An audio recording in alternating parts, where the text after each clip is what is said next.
Grab your brew. Today's review. Hey.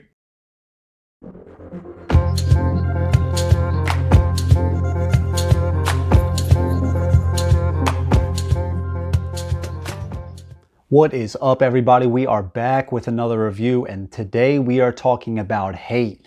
This is a 2 to 6 player skirmish game by CMON based on the graphic novels of Adrian Smith. Now, before we go too much further into this, I think I'm going to make one little change here. I'm going to grab my magic hammer, and we are going to turn this into this. And there we go. Behold, cosmetics. Now, I know what you're thinking. Andrew, these don't come in the base box. I know that. And we will talk about that later. But for now, let's just talk about what Hate is. Hate takes place in a post-apocalyptic world where people have ravaged the earth. It's a wasteland. And what's left over are these tribes. They're warring with each other. They've mutated into these crazy things. And they're warring for total control. Now, this game can be played in two different ways. The first way is a standalone battle, essentially where you and someone else will go head to head. You'll pick your tribes. You'll draw 14 random upgrades. You'll draft those, choose a scenario. You'll battle over the course of 4 rounds. Now, the other way is a Chronicle. And essentially what a Chronicle is it's a campaign made up of a series of clashes. Now, a single clash is made up of 2 battles, where one battle, one person will be the attacker, the other the defender. And in the next battle, you'll swap sides. Whoever was the attacker now becomes the defender. Now, over the course of the Chronicle, you're going to be choosing territories to conquer. They're going to give you a little campaign sheet. You're going to choose home bases. And then for the attacker, they're going to choose a spot next to an adjacent territory that they already control. You're going to choose a scenario, and then you're going to battle. Now, after that, whoever is the next attacker is going to do the same. Adjacent to one of their territories, choose a spot, choose a different scenario than the one you already played. And over the course of that Chronicle, you're going to be conquering territories, upgrading your troops, upgrading your forge, which essentially is kind of like a home base, as well as giving scars to some of your warriors, which are negative effects. Now, whoever is the attacker is going to choose their scenario. You're going to take the scenario sheet, set up the board and warriors, how the scenario dictates, and there's going to be sometimes some special rules per scenario. Now, also the scenario is going to say what the objective is for the attacker and the objective is for the defender. Whoever completes theirs first wins the game. If nobody completes their objective over 4 rounds, whoever has the most resources and hate wins the game. Now, at the start of a round, you're going to get what's called savagery. This is your main resource of the game. You're going to have to manage this. This is used to activate figures, to get them to move around and attack and do other actions, to activate special abilities on your forge, as well as to activate some of your tribe cards, which are unique powers associated to your tribe. So at the start of the round, you're going to get 5 savagery. Now, to activate a figure, you simply choose a figure and place the savagery token next to that figure.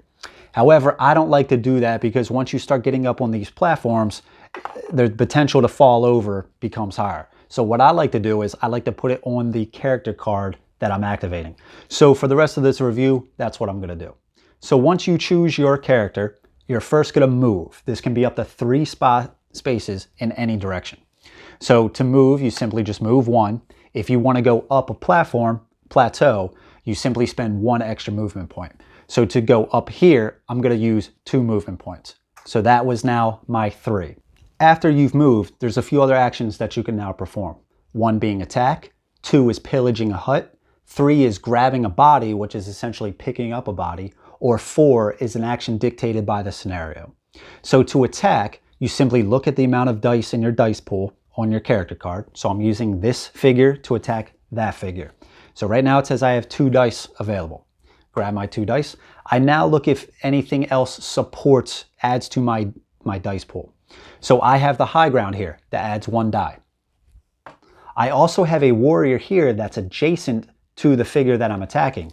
That warrior says I add an additional die to my pool. So right now I have 4 dice that I'm rolling against that person. So now that you have your dice pool, you now roll to see what you get.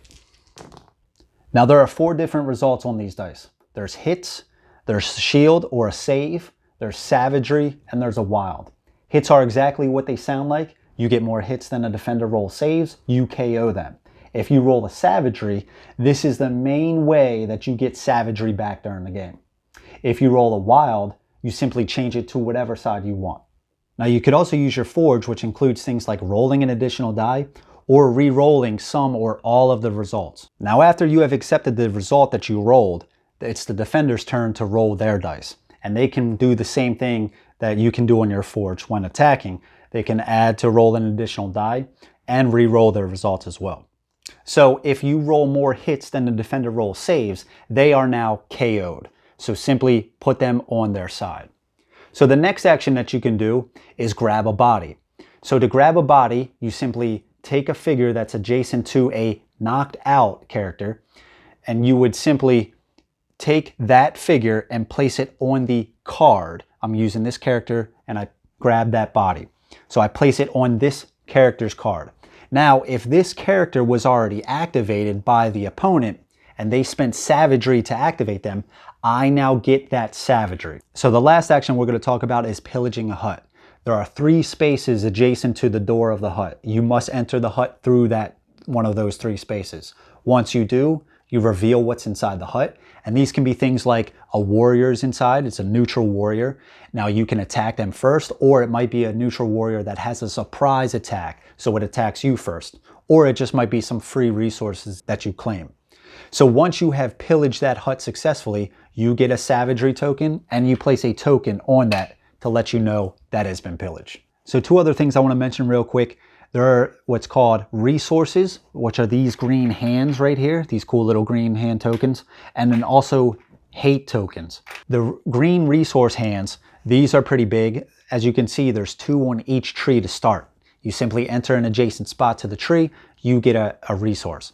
So whoever has the most resources during the battle gets what's called the feast token. So instead of only activating 2 figures, you can now activate 3. The hate tokens, you get one of these when you knock out a character. Now these can also be spent on to activate some of your tribe cards. Some of these tribe cards might be free, some might require savagery, others might require hate. So to get some of these, you can now play some of your tribe cards. So you and the opponent are going to go back and forth activating your guys. You can only activate the guys 1 time, unless you use the forge, which you spend a savagery and you can reactivate a figure. If you have no more savagery left in your pool and it's the start of your turn, the round immediately ends, even if the opponent still has savagery to play. Or if you have activated all of your figures, the round immediately ends. And what happens is any remaining savagery, if the round ends, goes away, and then you start with 5 again. So sometimes I see people ask, is it worth getting it just for the standalone battle? If I can't play the Chronicle, is it worth it? To me, the biggest differences between the 2 are upgrades and scars. So upgrades, some things you can get, you can upgrade your forge by gaining a certain amount of resources or hate. This is going to allow you to do some different things. These feats of savagery up here, I was talking about re-rolling a die or adding an additional die to your roll. You can potentially upgrade these throughout the Chronicle to essentially open up the max of allowing you to roll 3 extra dice, free reactivation of a character that's already activated. And then scars. The scars are negative status effects. So if you get KO'd and you do not die in that first battle, and you see, because if you die from the first battle, you are no longer, this figure is no longer available in the second battle of the clash. If they do not die, they go back to the opponent, but the opponent has to roll 3 dice to determine what kind of scar they get, and the scar is a negative status effect. And these can be pretty fun, I'm not gonna lie, even though they're negative, even though if I get some of those scars, some of them can be like a torn out leg. You're deranged now. If the deranged figure is next to an opponent that I'm attacking, instead of supporting my roll and giving an additional die to my pool, I now have a negative effect and have to take out a die from my pool. So it's a negative thing. One upgrade that I got from a scenario was exploding fungus, and it was an upgrade that said when that character died, they dealt 4 damage to everyone adjacent around them. So what I did, I just sent him into the fray like a bomb, hoping that somebody would take him out, and then he deals damage to everybody surrounding him. So To me, that leads me to say the biggest difference can be some of these stories. Over the course of the Chronicle, you're going to be conquering territories, gaining these cool scars, and your guys are going in battle, you know, with gouged out eyes, broken hands, and stuff like that. And then these cool upgrades that allow you to do cool things. You can gain mercenaries that help out during over the course of the Chronicle. So there are these long-term effects that I think really help the Chronicle. However, what's to say now in the standalone battle, you get 14 upgrade cards to draft from, you and an opponent, and then you get some tribe-specific upgrade cards. But what's to say that you can't roll, let's say you go, okay, how are we gonna spice this up? Let's do 3 characters get scars. So you choose characters, maybe you randomly select that, and then you roll scars. Or you only have in your feats of savagery on your forge, you only have the first option in these categories available. Why couldn't you have 2 open in each category? Why not 3? So to me, the simplistic design allows for you to customize it how you want if you're playing that standalone battle.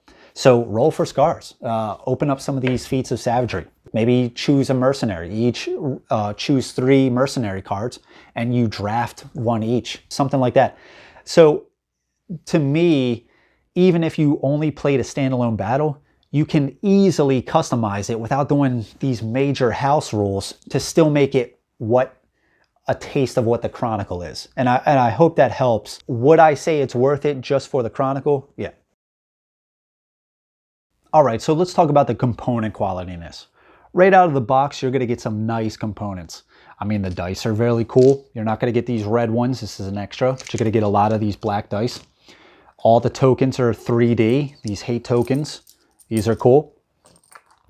These 3D fire pillaged hut tokens. You're gonna get a ton of these savagery tokens. They come in this gray color. You're gonna get some red ones for the scenarios. You place it on the round for the round counter, or if there's like an objective for the attacker or the defender, and let's say you need to knock out a certain amount of guys, you're going to place this to track that number. There are these hands. These are super cool. Everything is great. You're going to get this feast token. Anything that's cardboard is thick cardboard, like all these plateaus. These are nice thick cardboard. There's a lot of them. The trees come as these circles. These are pretty good. There's a ton of huts. The huts are really cool. And there's even an extra board. Now, the game comes with enough components. Everything is doubled. So, except the minis and some of the other things. But as far as all the tokens, the plateaus, the board, everything is supposed to be doubled. So you could essentially have 2 simultaneous battles going on at the same time. So there is no way, I mean, I divvied them up into halves and then I store the others in the box. I never use them. I never have 2 battles going on at the same time. These sheets for the campaign and the forge, there's a lot of it in this booklet. You're supposed to write on these. These forge pages are good. There's a lot of them. I actually laminated some of mine. These scenario sheets, they're nice, big, nice paper, glossy paper. The cards themselves, these are nice. However, there's one catch. So there's 8 tribes. There's 11 character cards, and each comes with tribe cards, upgrade cards, which I didn't talk about, as a way for, you can actually, if your card is sleeved, which they provide sleeves, you simply slide the upgrade into this card and you can have up to 4 upgrades in this. So the sleeves are slightly bigger. However, they only give you, I think it's 78 sleeves. Now there's like 100 and something character cards, also with mercenaries, which are essentially strong warriors that you can acquire in battle that essentially fight with your side. But they don't give you enough sleeves. Why? I think what they meant to do is if you're playing up to 6 players, everybody can sleeve their cards. However, just throw in a few more sleeves. I mean, it's not that big of a deal to just, because I only sleeved the characters. I did not sleeve these tribe cards or anything else. There's mission cards, that you can perform during the battle. I didn't sleeve any of those, so I only sleeved the characters, and there still wasn't enough. I sleeved the mercenaries as well. So it would have been nice to just have a few more sleeves in there straight out of the box. Now the minis themselves, these are some of the best minis that I've ever seen in a board game. There are so many of them. I mean, the mercenaries, even down to the smallest guys, the quality is off the scale. I mean, and these still being gray, I did not paint these yet. I'm actually kind of afraid to paint these. I mean, I painted these huts, or not the huts, the plateaus, the huts, and the trees, and they look really good, but I am afraid to start painting these minis. But I'm going to jump in and do it eventually. But the minis themselves, they are spectacular. I know I read a lot of comments online, people buying this game just for the minis, and I do not blame them. There are a lot. Let's talk about these upgraded components. Now these are super nice. You saw what it looked like with just the cardboard plateaus, trees, and huts. It did not look as great. I like the game to look very appealing, and right now it looks awesome. It makes me want to play right now. And then plus it's easy to see the plateaus. This guy has the high ground. That hut still has not been pillaged. The trees really make it pop. But right off the bat, the cardboard layouts, they're fine. They're fine, but when you get this game, if you enjoy it, you're probably going to want to get these upgraded components, and they're not cheap. I think the plateaus were like 30, the huts were 30. I'm just guessing. I mean, it's around that mark. The trees might have been 25. So you're looking at another $90 to $100 just for cosmetics if you like it. So that's something to consider. There are expansions. There's 3 additional tribes, each at $35 a piece. So I mean, 35, that's a decent amount of money just to get those extra tribes. So overall though, the quality is really good besides those minor problems. Okay, so let's talk about the art and theme. Like I said before, this is based on the graphic novels of Adrian Smith. I have not looked at the novels, but I mean, you can kind of get a gist from the cover. If you go online and you see a few pictures, that's kind of what you're getting. I personally am a fan. I love this red, black, and white color scheme. I mean, the game is called Hate, so I mean, that should tell you something as well. But the art is just fantastic. I mean, the art on these cards, I love the look of it. There are some really cool just characters in here. Some of these just look fantastic. I mean, like, this is one of my favorite models right here. Just knowing going in, there's going to be it's going to show some stuff. There's going to be some language in here that's could be offensive to some people. I honestly don't care. I like it. It's a change from the other board games. There's art all over the box. I just love the main dude on the box is called a Tyrant. He's supposed to be the most powerful guy. I love just his face in black and white right there in the middle of that red and black cover. Super cool. The theme as well, I like it. I like this post-apocalyptic thing. The tribes are warring with each other. It's cutthroat. They've mutated. There's some crazy ones. One of the tribes is essentially, I think, like a plant life, the Sarasa. They're kind of like these plant life things that have taken over bodies, something like that. The artwork overall is really cool, and I really like the theme. All right, so final verdict. Do I like it? Yeah, I like it. It's easy. There are only a few of those little rules where you got to check, maybe BGG. There's a FAQ out for it already. The manual is nice, really. It's laid out really well. There's only 35 pages. It's an easy read. I really like the artwork. It's fantastic. It's different. I am not bothered by the theme of it at all. I've embraced it. The components are really good. I mean, all of these are just 3D tokens. They give you a ton of them. The artwork on the cards and the cards themselves are really good. The sleeves for what they give you are nice. Scenarios are really cool. They're a lot different. There's like some King of the Hill. There's some you gotta capture the mercenary. The board is fine. They give you 2 boards. It's a little bare. I kind of wish they would have done a little bit different artwork. I know it's a post-apocalyptic thing, but I think they still could have done something different. I really like the dice combat, and you can mitigate that by having the wilds. Also with your forge, the feats of savagery, you can mitigate some of that luck. Also, there's strategy where, yeah, okay, I can only roll 2 dice. Yeah, but put your guy in a position, high ground, get him next to, you know, a fellow warrior that's next to the person you're attacking to get extra dice. So there are strategies that you can do to increase the odds. And decrease the odds. So that's really cool. The huts are nice. I like that aspect is there. Some scenarios need either the attacker or the defender, I forget, to pillage a certain amount of huts. These resources are cool. I mean, I really like that feast token that allows you to activate an additional character. So that's cool. That's another objective, mini objective during the game to go for. I really like that each character has 3 movement points.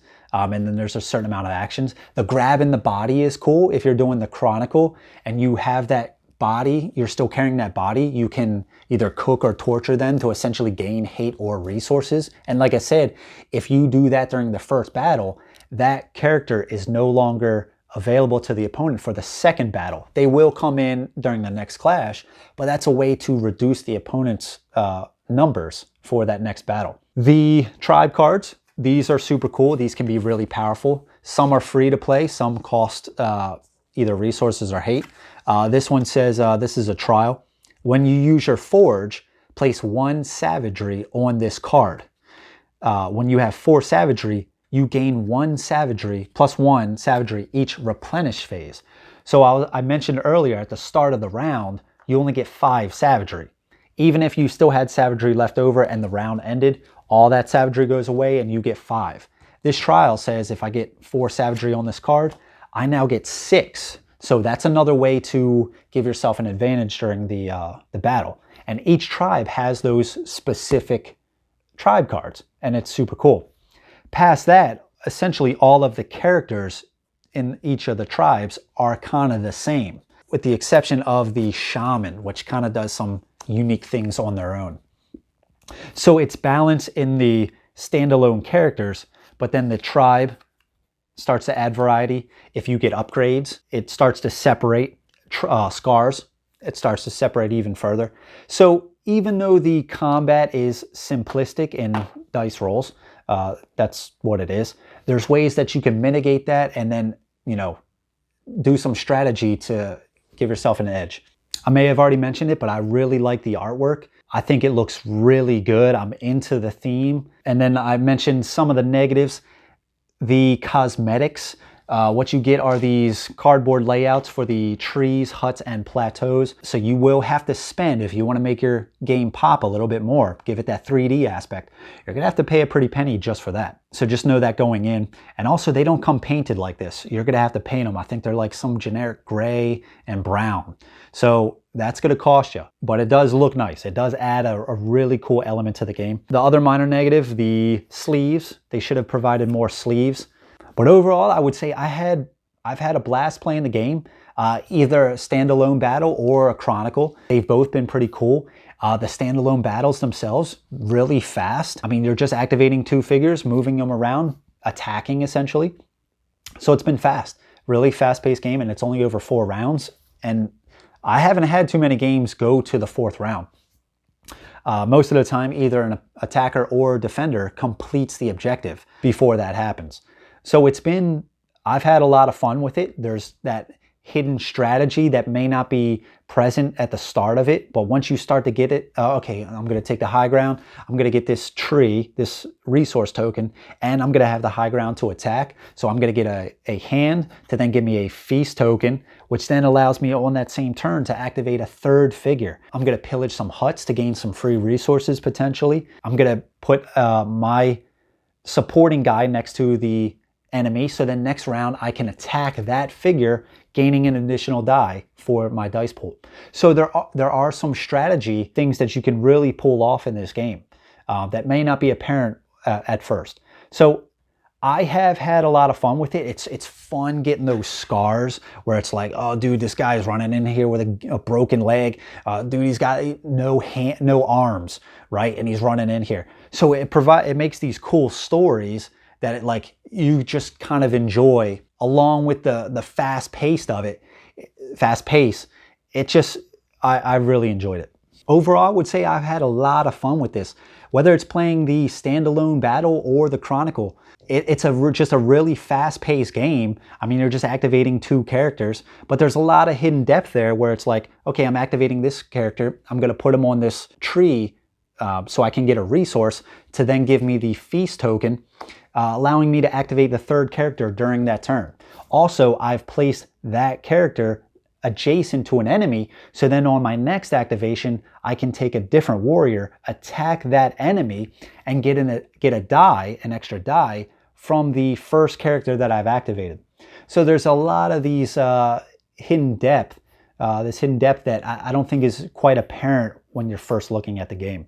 But it's a lot of fun. I mean, the Chronicle, getting the scars, just having some characters running around like with no leg or broken hands, just they feel like they're more of a hindrance than a benefit, but they're still on your team, so you still activate them. It creates these cool stories, which I think is what the Chronicle really provides. But like I said, the standalone battle, I gave some examples of what you could do to make that mini story in just one battle, and I think that would be really cool. Setup and teardown time, now that can be a chore, especially if you have the 3D elements.